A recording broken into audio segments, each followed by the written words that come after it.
Good evening, all of you guys. I am Pradeep Kumar. Today I will discuss about the design of steel structure. This is the subject of diploma in 6M. आज हम design of steel structure की class में first chapter देख रहे हैं, introduction. और introduction में generally हम डिस्कस करने वाले हैं कि स्टील स्ट्रक्चर क्या होती है, स्टील स्ट्रक्चर में यूज़ होने वाली स्टील कितने प्रकार की होती है, कौन सी स्टील का हम यहाँ पर यूज करते हैं, कितने टाइप्स की स्टील्स सेक्शंस स्ट्रक्चरल स्टील्स आती है। वन बाय वन हम इसके बारे में डिस्कस करेंगे। तो फर्स्टली हम यहाँ पर डिस्कस करने वाले इंट्रोडक्शन। इंट्रोडक्शन में जनरली हम देखते हैं कि आपने देखा होगा कि स्टील की जो है आजकल बहुत सारी स्ट्रक्चर्स यूज हो रही हैं, जिसमें आजकल हम देख रहे हैं कि जो स्टील है, स्टील का ज़्यादा यूज हो रहा है एज़ कम्पेयर टू आरसीसी की हम बात करें। मेनली आरसीसी और स्टील दोनों ही एक ऐसे मटेरियल हैं जो हम कंबाइन भी यूज करते हैं और उनका हम अलग अलग जगह से अलग अलग तरह से भी यूज करते हैं। जनरली हमने देखा है जहाँ पर हम आरसीसी स्ट्रक्चर्स को बनाते हैं तो वहाँ पर उसका लोड्स या उसका सेल्फ वेट स्वयं का भार ज़्यादा आता है। तो जहाँ पर यह संभावना होती है कि वहाँ पर जो स्ट्रक्चरल मेंबर्स का सेल्फ लोड ज़्यादा है आरसीसी में, है ना, और उसका साइज़ ही बड़ा आ रहा है, तो हम वहाँ पर स्टील स्ट्रक्चर को प्रिफेयर करेंगे।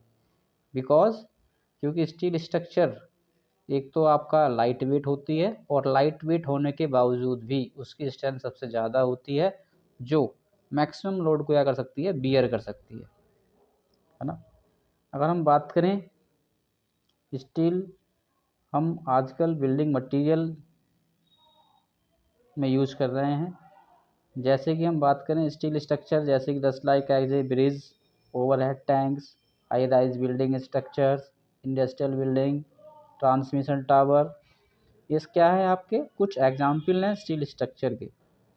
स्टील स्ट्रक्चर के डिज़ाइन की हम बात करें तो यहाँ पर सबसे पहले हम प्लानिंग ऑफ स्ट्रक्चर करते हैं, फिर पोर्शनिंग ऑफ द मेंबर देखते हैं कि वो कितना लोड्स कैरी कर सकता है ना, और उसका स्ट्रक्चर को साइट पर कैसे कंसिडरेशन कर सकते हैं, कैसे उसको कन्फिग्रेशन कर सकते हैं, उसको जोड़ सकते हैं।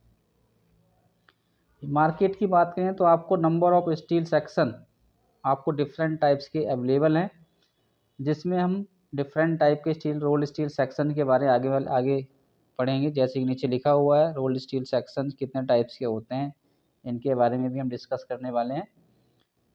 और types of steel structure steel के बारे में भी हम बात करने वाले हैं। तो फर्स्ट टाइप क्या है हमारा, कार्बन स्टील।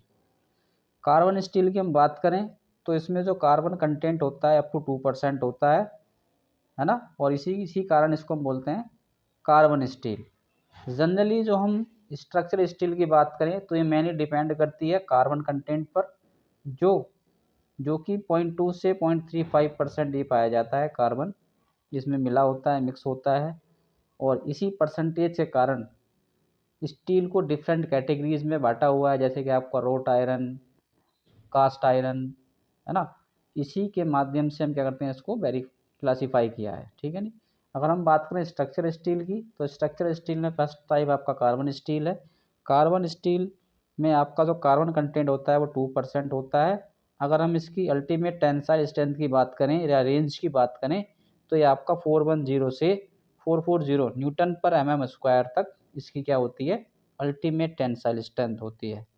अगर हम बात करें इसकी यील्ड स्ट्रेंथ की तो इसकी जो यील्ड स्ट्रेंथ होती है वो आपकी 230 न्यूटन पर मिलीमीटर स्क्वायर से 300 न्यूटन पर मिलीमीटर स्क्वायर तक होती है। नेक्स्ट टाइप आपका है हाई स्ट्रेंथ कार्बन स्टील। तो ये स्टील क्या है आपका, यूज की जा रही है स्ट्रक्चर में, सच एज ट्रांसमिशन लाइन में इसका हम यूज करते हैं या माइक्रोवेव टावर में इसका यूज करते हैं। तो हाई स्ट्रेंथ कार्बन स्टील हमारी कहाँ पर यूज होती है, ट्रांसमिशन टावर बनाने में या फिर माइक्रोवेव टावर बनाने में इसको हम यूज करते हैं। ट्रांसमिशन लाइन क्या होती है आपकी, जो हाई राइज या हाई इलेक्ट्रिक वोल्ट वाली जो लाइन्स होती हैं उसको हम बोलते हैं ट्रांसमिशन लाइन, जो डायरेक्टली कहाँ से आती हैं आपकी, जहाँ से आपकी इलेक्ट्रिसिटी की सप्लाई की जाती है। नेक्स्ट टाइप आपका थर्ड टाइप है medium and high strength micro alloyed steel. तो alloy such as a chromium, है ना, क्रोमियम, निकल, मोलिब्डेनम एक्सेट्रा, ये क्या है, इसका यूज आजकल बढ़ गया है। While retaining the desired ductility, अगर हम इसकी अल्टीमेट टेंसाइल स्ट्रेंथ की बात करें तो ये 440 से 590 न्यूटन पर मिलीमीटर स्क्वायर इसकी रेंज होती है अल्टीमेट टेंसाइल स्ट्रेंथ की। अगर हम रेंज की बात करें यील्ड स्ट्रेंथ की, तो यील्ड स्ट्रेंथ इसकी होती है 300 से 450 न्यूटन पर मिलीमीटर स्क्वायर। फोर्थ टाइप हमारा होता है high strength quenched and tempered steel. इस टाइप की स्टील की हम बात करें तो ये हीट ट्रीटमेंट के लिए अच्छी मानी जाती है और इसमें हाई स्ट्रेंथ भी क्या होती है, डेवलप हो जाती है, ठीक है नहीं। और इसकी अल्टीमेट टेंसाइल स्ट्रेंथ जो होती है वो 700 से 950 न्यूटन पर मिलीमीटर स्क्वायर होती है। और इसकी यील्ड स्ट्रेंथ की बात करें तो ये 550 से 700 न्यूटन पर mm स्क्वायर तक होती है। नेक्स्ट टाइप होता है आपका फिफ्थ टाइप होता है बेदरिंग स्टील। बेदरिंग स्टील से मतलब है आपका ये आपकी कोरोजन रेजिस्टेंट स्टील होती है ना। और इस पर हम क्या करते हैं, कभी भी पेंट करने की इसकी आवश्यकता नहीं होती है ना। तो इसलिए इसका नाम क्या रखा गया है, बेदरिंग स्टील। यानी ये किसी भी मौसम के लिए क्या है, वातानुकूल स्टील है, जो हम विदाउट पेंटिंग भी इसका हम यूज कर सकते हैं। यानी इसमें कोरोजन यानी जंग लगने की संभावना क्या होती है, ना के बराबर होती है। अगर इसकी अल्टीमेट टेंसाइल स्ट्रेंथ की बात करें तो ये 480 न्यूटन पर मिलीमीटर स्क्वायर होती है। और इसकी यील्ड स्ट्रेंथ की बात करें तो लगभग 350 न्यूटन पर मिलीमीटर स्क्वायर इसकी क्या होती है, यील्ड स्ट्रेंथ होती है। सिक्स टाइप आपका है फायर रेजिस्टेंस स्टील। जैसे कि नाम में ही आपका फायर है, इट मीन्स अगर कहीं पर आग लग जाती है या कहीं पर टेम्परेचर राइज होता है ना, तो वहाँ पर ये अच्छा काम करती है। यानी ये टेम्परेचर को बियर कर सकती है ना। इसलिए इसका नाम क्या रखा गया है, थर्मो मैकेनिकली ट्रीटेड स्टील भी इसको हम बोलते हैं।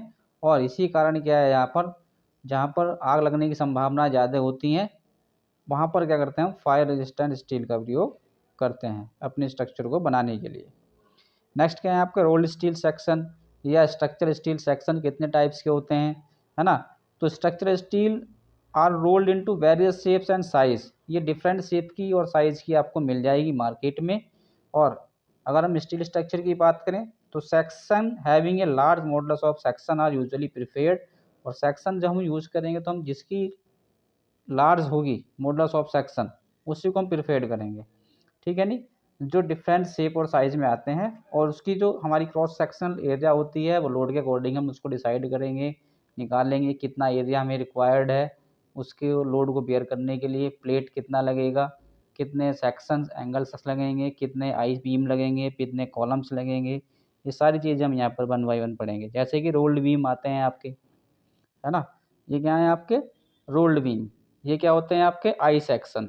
और ये rolled beam just like as a tension member हम इसको यूज करते हैं।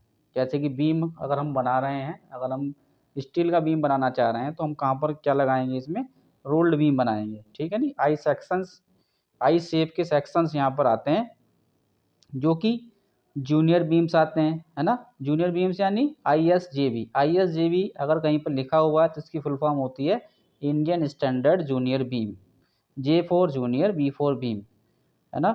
और उसके बाद आता है आपका ISHB। अगर आप स्टील टेबल में देखेंगे या अगर क्वेश्चन आप इसके डिज़ाइन के करेंगे तो आपको वहाँ पर लिखा हुआ मिल जाएगा ISHB, ISJB, ISMB, ISLV, ISWB, है ना।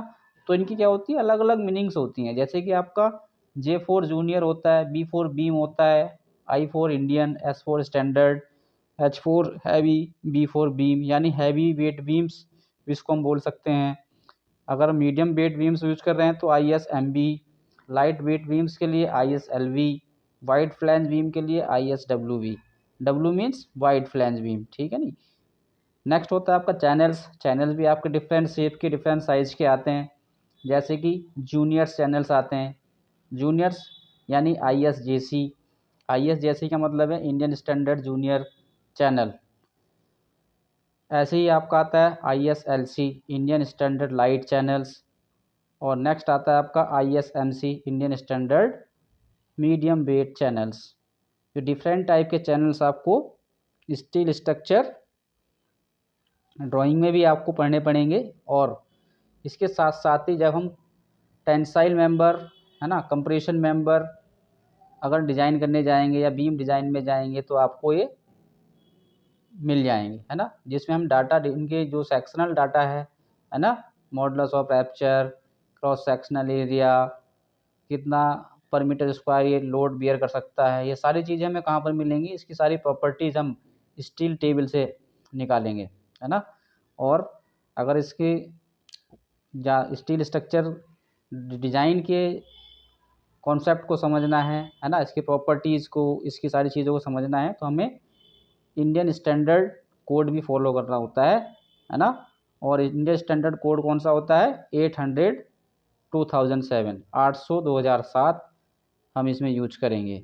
इसके साथ साथ ही हम कोई भी स्टील टेबल यूज कर लेंगे, है ना, जो SI यूनिट वाली हो, है ना, जो अप्रूव्ड हो उसी स्टील टेबल को हम लेंगे। जैसे कि आरोगोर की आपकी मिल जाएगी, है ना, तो SI यूनिट वाली हम स्टील टेबल यूज करेंगे। और इसके लिए इंडियन स्टैंडर्ड कोड IS 800 2007 इसमें यूज करेंगे। ऐसे ही हमारी एंगल्स आती हैं, एंगल्स इक्वल एंगल्स आती हैं ISA, है ना, ISA means Indian standard angles. इसमें हमारी इक्वल्स और अनइक्वल्स एंगल आते हैं, यानी इसमें हमारी 2 लेग्स होती हैं, है ना। जैसे कि हम बात करें एंगल्स, तो इक्वल एंगल्स और अनइक्वल एंगल्स या वुल्स एंगल सेक्शन भी आपके आते हैं। नेक्स्ट आता है आपका टी सेक्शंस। तो टी सेक्शंस हम कहाँ पर यूज करते हैं, T section just like as a beam की तरह भी इसको हम यूज़ कर सकते हैं, जैसे कि जूनियर टी सेक्शंस यानी Indian standard JT, Indian standard LT light T section, ISST, ISHT, ISNT, ये क्या है, इसकी कुछ शॉर्ट फॉर्म होती हैं, है ना। जैसे कि ISST की फुल फॉर्म होती है short flange T sections, ISHT की फुल फॉर्म होती है Indian standard heavy flange T section, और नॉर्मल टी सेक्शन को हम क्या बोलेंगे, इंडियन स्टैंडर्ड NT यानी नॉर्मल टी सेक्शंस।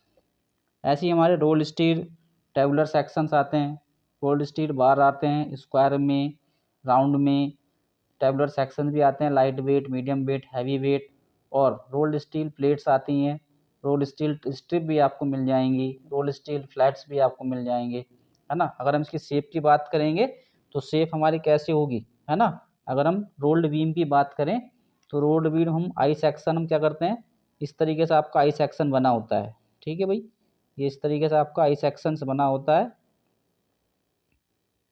और इसी की प्रॉपर्टी है, क्या करते हैं हम यहाँ पर चेक करते हैं, जैसे कि ये वाला जो पार्ट्स कहलाएगा, ऊपर वाला पार्ट जो होता है ये आपका हो जाता है फ्लैंज, और ये मीडियम सेंटर पार्ट को हम बोलते हैं वेव, ठीक है नी। ऊपरी पार्ट को हम वेव बोलेंगे और नीचे वाले पार्ट को हम बोलेंगे वेव। और ये जो आपकी थिकनेस जो होगी इसको हम बोलते हैं थिकनेस ऑफ फ्लैंज यानी TF, और ये वाली जो थिकनेस हमारी कहलाएगी ये कहलाएगी आपकी TW। ये क्या होती है, thickness of wave, T4 thickness, W4 wave. ऐसी आपका फ्लैंज के लिए T4 थिकनेस, F4 फ्लैंज यानी फ्लैंज की थिकनेस। ऐसी आपका TW का मतलब होता है थिकनेस ऑफ वेव यानी वेव की थिकनेस कितनी है। ऐसी इसका एरिया लिखा हुआ है, आपको स्टील टेबल से हम जाएंगे तो उसका एरिया भी आपको मिल जाएगा, है ना। ऐसे ही आपके क्या आते हैं, चैनल्स आते हैं। तो चैनल सेक्शन किस तरीके का होता है आपका, इस तरीके का आपको देखा होगा, है ना, ये इस तरीके से आपका सी शेप का आपका मिल जाएगा। तो ये होता है चैनल सेक्शन, है ना। ये क्या होता है आपका आई सेक्शन, जिसको हम बोलते हैं बीम, ठीक है नी, रोल स्टील बीम इसको हम बोलते हैं। चैनल को बोलते हैं हम सी टाइप आकार के आपको मिल जाएगा। ऐसे ही इसमें क्या होता है, ये वाला जो आपका पार्ट होता है इसको हम फ्लैंज बोलते हैं, है ना। और ये जो थिकनेस होती है आपकी TF होती है, और ये जो थिकनेस आपकी कहलाएगी ये कहलाएगी TW, और ऐसी ही आपकी क्या होती है TF, थिकनेस ऑफ फ्लैंज। इसको हम बोलेंगे चैनल सेक्शन, चैनल सेक्शन। ये जनरली कहाँ पर यूज़ करते हैं हम, है ना, जब जब क्या करते हैं स्लैब की फोरकास्टिंग करते हैं तो शटरिंग पर्पज में इसका यूज किया जाता है ना। और कॉलम पर्पज में भी इसका हम यूज़ कर लेते हैं। आई सेक्शन को हम as a column as a beam use कर सकते हैं। ऐसे ही आपका आता है एंगल सेक्शन, है ना। तो एंगल सेक्शन आपका होता है एल शेप, है ना, जैसे कि ये एल शेप हो गई, है ना। तो ये दो टांग होती हैं, है ना। इसमें से एक लेग्स, जैसे कि इसकी लेंथ L1 होगी, इसकी लेंथ L2 होगी, है ना। तो कभी कभी क्या होता है आपका L1 और L2 अगर बराबर है तो उसको हम बोलते हैं इक्वल एंगल, है ना। इंडियन स्टैंडर्ड इक्वल एंगल, अगर L1 और L2 दोनों बराबर हैं। और ये जो होता है आपका, ये होता है आपका थिकनेस, ठीक है नी, ये होता है आपका थिकनेस। और इसको हम क्या बोलते हैं ISA, इंडियन स्टैंडर्ड एंगल। और इसी में आपका L1 L2 लिखा मिलेगा, L1 into L2 into T, जहाँ पर L1 आपका 100 हो सकता है, T2 आपका 100 हो सकता है, T आपका 10 हो सकता है। तो इस तरीके से आपको ये क्वेश्चन में देखने को मिलेंगे, ISA 100 इंटू 10, है ना। तो इसका मतलब क्या होता है, 100 क्या है आपका, L1 इस टांग की लंबाई है, L2 इस टांग की लंबाई 100 है, T क्या है आपकी थिकनेस, यानी ये थिकनेस इसकी 10 है। इसको इस तरीके से पढ़ा जाता है। ऐसे ही आपके क्या होते हैं टी सेक्शंस होते हैं, है ना। तो टी सेक्शंस भी आपके कैसे बनेंगे बेटा, टी सेक्शन भी आपके इस तरीके से बनेंगे, just like as a T. ये आपका वेव सेक्शन होता है टी का, और ये आपका फ्लैंज सेक्शन। ऐसे ही आपकी फ्लैंज की थिकनेस अगर आप देख रहे हैं तो फ्लैंज थिकनेस आपको TF से मिलेगी, और वेव की थिकनेस अगर आप देख रहे हैं तो वो TW के नाम से आपको स्टील टेबल में मिल जाएगी, या ड्राइंग में आप पढ़ेंगे तो ड्राइंग में भी आपको ये TW TF या थिकनेस ऑफ फ्लैंज या थिकनेस ऑफ वेव लिखा हुआ आपको मिल जाएगा, ठीक है नी। उसके बाद क्या होते हैं आपके रोल्ड स्टील बार्स होते हैं, है ना। तो रोल्ड स्टील बार आपके आते हैं इस तरीके से सर्कुलर, है ना। ये आपके खोखले भी हो सकते हैं और सॉलिड भी हो सकते हैं। ऐसे ही आपके स्क्वायर बार आते हैं, स्क्वायर बार आपके खोखले भी होते हैं और सॉलिड भी हो सकते हैं। ऐसी आपकी प्लेट टाइप आती है रोल्ड स्टील प्लेट्स, ये आपकी प्लेट्स कहलाती है। तो इस तरीके से हम क्या करेंगे, इनको पढ़ लेंगे वन बाई वन, है ना। और ये आपको इंडियन स्टैंडर्ड कोड में भी आपको मिल जाएंगे, है ना। इसके लिए हम कौन सा कोड फॉलो करने वाले हैं, IS 800 2007 और स्टील टेबल, ठीक है नहीं। स्टील टेबल कौन सी होनी चाहिए आपकी, SI यूनिट वाली होनी चाहिए, ठीक है भाई, SI यूनिट। ये दोनों चीज़ हम ले लेंगे, और इसी के बेस पर हम क्या करेंगे, आगे डिजाइन करने वाले हैं। आगे चलते हैं, है ना। आगे क्या है आपका टी सेक्शंस, क्या चॉइस ऑफ सेक्शंस कैसे हम करेंगे, है ना। Rolled steel bar, steel tabular section, plates, steel flats. उसके बाद हम बात करेंगे लोड्स। तो लोड्स जनरली क्या होते हैं, है ना। लोड आप यानी भार, कौन कौन से भार हम स्ट्रक्चर पर लगते हैं, कौन कौन से भार को हम अपने माइंड के कॉन्सेप्ट में रख के उसको डिज़ाइन किया जाता है। जैसे कि विंड लोड है, स्नो लोड है, लाइव लोड है, डेड लोड है स्ट्रक्चर का, इरेक्शन लोड है ना। Impose load, live load impose load दोनों सेम ही होते हैं। डेड लोड, है ना, और फिक्स लोड, इसको हम सेम ही नाम से पुकार सकते हैं क्योंकि ये फिक्स होते हैं, इनका कोई भी मान चेंज नहीं होता है ना। सेस्मिक वेव, सेस्मिक या अर्थक्वेक लोड्स भी हम पढ़ेंगे। तो नेक्स्ट हम डिस्कस करने वाले हैं टाइप्स ऑफ लोड्स। तो लोड्स कितने टाइप्स के होते हैं स्टील स्ट्रक्चर पर, ये हम जानेंगे, है ना। तो जनरली हम बात करें तो लोड्स हम जनरली 4 टाइप्स के ही इसमें कंसिडर किए जाएंगे। टाइप्स ऑफ लोड्स, फर्स्टली हम पढ़ेंगे मेजर लोड्स कौन कौन से होते हैं। तो पहला होता है आपका डेड लोड और फिक्स लोड, है ना। तो डेड लोड क्या होता है, इसको हम डिनोट करते हैं DL से, है ना। तो dead load are loads fix in magnitude and position, वह लोड जो अपनी पोजीशन में और मैग्नीट्यूड जिसका फिक्स होता है उसको हम बोलते हैं डेड लोड। इसको हम self weight of the structure भी बोलते हैं। It include the self weight of the member along with its associated non structural components like nuts हो गया, बोल्ट्स, वेल्ड्स एक्सेट्रा। ये क्या है आपके फिक्स हैं, क्योंकि जब हम स्ट्रक्चर को बना रहे होते हैं तो जो हम सेक्शंस लगा रहे होते हैं उसका वेट प्लस जो हम किसी रिवेटिंग से जोड़ रहे हैं, बोल्टिंग से जोड़ रहे हैं, बेल्ट के थ्रू जोड़ रहे हैं, तो उस प्लस उसका वेट भी हम क्या करना होगा, ऐड करना होगा।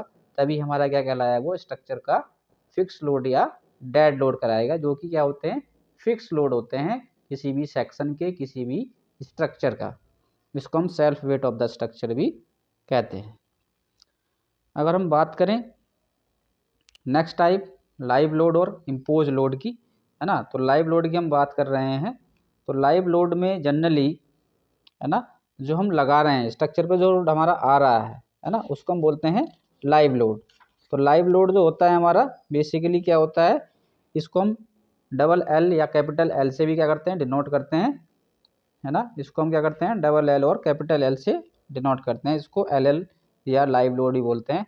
और live load are also called as impose load, और इसको हम क्या बोलते हैं, इम्पोज लोड भी कहते हैं। Live load are load which में change in position and magnitude, वह लोड जिसका पोजीशन और मैग्नीट्यूड दोनों ही चेंज हो जाता है ना, वो क्या कहलाता है आपका लाइव लोड। ये क्या होता है, समय के अनुसार, जैसे कि हम चल रहे हैं, है ना, जैसे कि हम चल रहे हैं, हमारा वेट जो होता है स्ट्रक्चर के ऊपर, ये क्या कहलाता है आपका लाइव लोड कहलाता है, या इम्पोज लोड हम इसको कह सकते हैं, क्योंकि ये फिक्स नहीं है अपनी जगह पर, अपनी लोकेशन पर फिक्स नहीं होता है। ये क्या होता है, इसका जो मैग्नीट्यूड है वो चेंज होता रहता है ना। इसलिए हम क्या करते हैं, टाइप्स ऑफ लोड क्या करते हैं, पढ़ते हैं, ठीक है नहीं। तो लाइव लोड। नेक्स्ट क्या होता है आपका विंड लोड, है ना। तो विंड लोड क्या होता है, it is noted at W L, इसको हम कैपिटल एल से डिनोट करेंगे। जैसे कि हम बात कर रहे हैं लाइट डेड लोड की, तो उसको हम डी एल से डिनोट करते हैं। लाइव लोड को कैपिटल डबल एल से डिनोट करेंगे, और विंड लोड को हम डब्ल्यू एल से डिनोट करेंगे, है ना। और it is noted at W L wind loads. All expose surface of the structure experience wind force, है ना। तो जो विंड फोर्स होता है हमारे इन्वायरमेंट में, वातावरण में जो हवाएं चलती हैं, है ना, अगर हम स्ट्रक्चर को क्या कर रहे हैं, उसकी हाइट के अकॉर्डिंग हम बात करें, तो जितनी हाइट ज़्यादा होगी उतना ही क्या होता है, उसका विंड प्रेशर बढ़ता जाता है। इसलिए हम यहाँ पर क्या कर रहे हैं, विंड लोड को भी क्या करते हैं, कंसिडर करते हैं एज ए लोड। और विंड प्रेशर की इंटेंसिटी क्या होती है, हाइट के साथ साथ क्या होती है, इंक्रीज होती है। जैसे कि ये किस पर डिपेंड करती है, वेलोसिटी या डेंसिटी ऑफ एयर पर डिपेंड करेगी कि उसकी जो स्पीड है वो कितनी है ना, और उसकी डेंसिटी कितनी है एयर की, धुंध है, कोहरा है ना, या उसके धूल मिट्टी के कण कितने हैं। टोपोग्राफी ऑफ सराउंडिंग ग्राउंड की भी डिपेंड करती है। टोपोग्राफी यानी वहाँ की बनावट, है ना, उसका ग्राउंड लेवल कैसा है ना। Topography safe and height of the structure पर डिपेंड करती है। एंगल विंड अटैक, किस एंगल से विंड वहाँ पर क्या कर रही है, प्रेशर लगा रही है, इस पर भी डिपेंड करती है। तो इसके लिए हम जो पार्ट पढ़ते हैं इंडियन स्टैंडर्ड का 875/1987, इसमें हम क्या करते हैं बेटा, पढ़ते हैं, है ना। इसमें हम जो कोड पढ़ते हैं इंडियन 875/1987, ये कोड होता है विंड लोड की स्टडी के लिए हम इसको यूज करते हैं।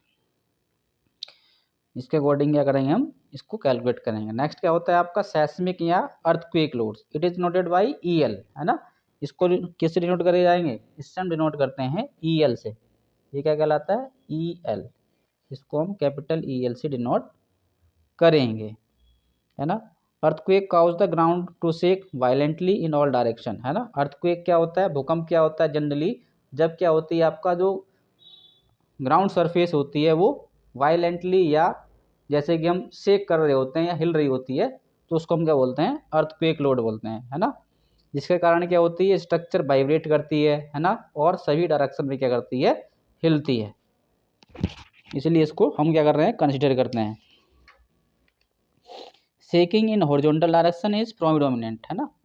हॉरिजॉन्टल डायरेक्शन में क्या होता है आपका, जब ये शेक करती है तो इससे क्या होता है, स्ट्रक्चर की जो फाउंडेशन होती है वो वीक हो जाती है, जिसके कारण आपकी फाउंडेशन वीक होने के साथ साथ क्या होती है, स्ट्रक्चर आपकी फॉल आउट भी कर सकती है या वो गिर सकती है। इसलिए हम यहाँ पर क्या करते हैं, सेस्मिक वेव्स या सेस्मिक लोड या अर्थक्वेक लोड के हुई पढ़ते हैं, ठीक है भाई। अगर हम बात करें मेजर लोड की बात करते हैं, तो मेजर लोड तो हमारे ये 4 टाइप्स ही होते हैं, जैसे कि dead load, live load, wind load, seismic और अर्थक्वेक लोड्स। अगर हम माइनर लोड की बात करें, तो माइनर लोड में आपके स्नो लोड्स भी आ जाते हैं, है ना। स्नो लोड्स क्या होता है आपका, जैसे कि बर्फबारी होती है किसी इलाके में, है ना। अगर टोपोग्राफी के अकॉर्डिंग हम बात करें, अगर हम जम्मू कश्मीर साइड चले जाएँ, है ना, तो वहाँ पर क्या होती है, स्ट्रक्चर के ऊपर स्नो लोड्स भी अप्लाई होता है ना, जब बर्फ़ पड़ती है रात के टाइम में। टेम्परेचर लोड्स, टेम्परेचर भी क्या करता है, स्ट्रक्चर पर इफेक्ट डालता है अपना, है ना। जैसे जैसे टेम्परेचर बढ़ता है वैसे वैसे क्या होगा, उसका जो थर्मल एक्सपेंशन कोफिशिएंट होगा उसकी वैल्यू बढ़ेगी, जिसके साथ साथ क्या होगा, स्ट्रक्चर की जो नट बोल्ट है ना, जो जॉइंट्स है वो आपके लूज होते हैं। नेक्स्ट क्या होता है आपका इम्पैक्ट लोड्स, है ना। इम्पैक्ट लोड जैसे कि आप जेसीबी चला रहे हैं, है ना, या आप कनेक्शन को बना रहे हैं तो इम्पैक्ट लग जाना, है ना। क्रेन लोड हो गया आपका, ये क्या है आपके इम्पैक्ट्स लोड हैं। अर्थ प्रेशर, है ना, मिट्टी का प्रेशर फाउंडेशन पे कितना लग रहा है, एक्टिव अर्थ प्रेशर है, पैसिव अर्थ प्रेशर है, इसको भी हम क्या करते हैं, स्टडी करते हैं। नेक्स्ट क्या होता है आपका वेव एंड करंट लोड्स, है ना। वेव और करंट लोड भी हम यहाँ पर देखते हैं, है ना। ये कहाँ पर देखा जाएगा, जहाँ पर आपकी वाटर स्ट्रक्चर, है ना, जो स्ट्रक्चर हम क्या कर रहे हैं, हाइड्रोलिक स्ट्रक्चर बनाते हैं, उसको हम क्या करते हैं, वेव और करंट लोड वहाँ पर मेजर किए जाएंगे, ठीक है नहीं, कंसिडर करते हैं। वहाँ पर इरेक्शन और फैब्रिकेशन लोड भी हम वहाँ पर देखते हैं। इरेक्शन और फैब्रिकेशन मीन्स यानी आपने पेंट अप्लाई किया है, वार्निश की है ना, तो उसका भी फैब्रिकेशन लोड्स हम देखेंगे, ठीक है भाई। तो ये थे आपके टाइप्स ऑफ लोड्स।